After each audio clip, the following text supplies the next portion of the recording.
Israel के बड़े हमले में हिजबुल्लाह के चीफ हसन नसरुल्लाह की मौत की खबर है। ये दावा भी इजरायली डिफेंस फोर्स की तरफ से किया गया। टाइम्स ऑफ इजराइल के मुताबिक आईडीएफ ने कहा कि उन्होंने लेबनान की राजधानी बैरूत में हिजबुल्लाह के हेडक्वार्टर पर 27 सितंबर को बंकर बस्टर बम से हवाई हमला किया था, जहां हसन नसरुल्लाह की मौजूदगी थी। हालांकि हिजबुल्लाह की जानिब से अभी तक इसकी तस्दीक नहीं हुई है। हमास चीफ इस्माइल हानिया की मौत के बाद अगर हसन नसरुल्लाह की मौत सच साबित होती है तो ये दुनिया के लिए बहुत बड़ी खबर है, क्योंकि इसके बाद पूरे मिडिल ईस्ट में तूफान खड़ा हो सकता है। इस बात से इनकार नहीं किया जा सकता कि हिजबुल्लाह हमास से कहीं ज्यादा आगे और मजबूत है। ऐसे में एक बड़ी जंग मिडिल ईस्ट में फैल सकती है, जिसका असर पूरी दुनिया पर पड़ सकता है। न्यूज एजेंसी रॉयटर्स के मुताबिक नसरुल्लाह की मौत की खबर के बाद ईरान के सुप्रीम लीडर आयतुल्लाह अली खamenei की महफूज जगह पर शिफ्ट किया गया। उनकी सिक्योरिटी भी बढ़ा दी गई है।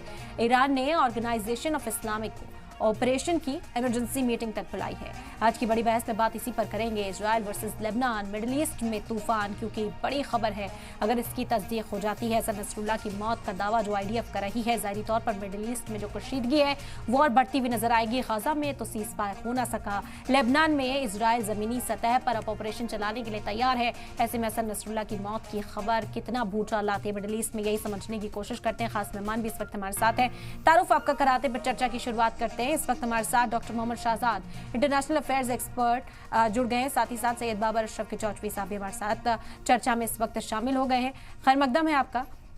और शुरुआत करते हैं मोहम्मद शहजाद साहब आपसे ही, क्योंकि बड़ी खबर इसे बताया जा रहा है अगर इसकी तस्दीक हो जाती है, ज़ाहिरी तौर पर भूचाल की जो हालात हैं वो मिडिल ईस्ट में आ सकते हैं। जंग का दायरा जो है कहा जा रहा है कि वो और बढ़ सकता है। सबसे पहले यही समझेंगे आपसे, कितना खतरा?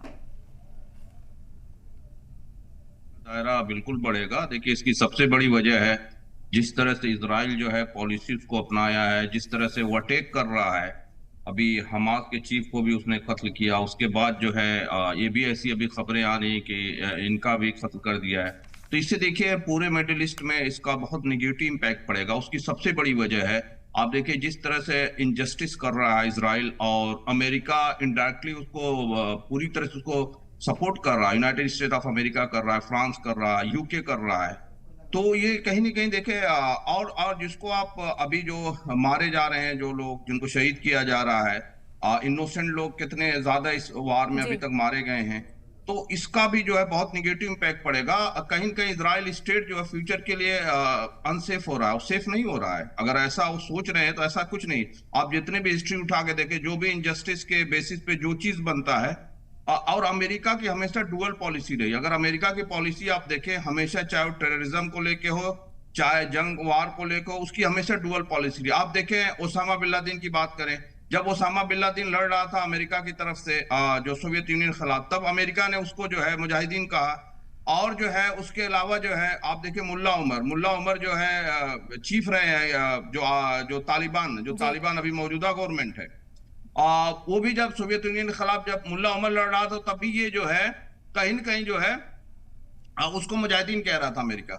तो अमेरिका की बड़ी डुअल पॉलिसी हो रही है, ये भी प्रॉब्लम हो रही है। अमेरिका इसका सोर्स है, और ये देखना हो इजराइल उसका एजेंट के रूप में काम कर रहा। इजराइल भी एक प्रॉक्सी के तौर पे काम कर रहा है उसका। हाँ, ये जरूर है कि इजराइल एक स्टेट है, उसको हम पूरी तरह से प्रॉक्सी नहीं कह रहे, लेकिन एक एजेंट के तौर पे वो काम कर रहा है।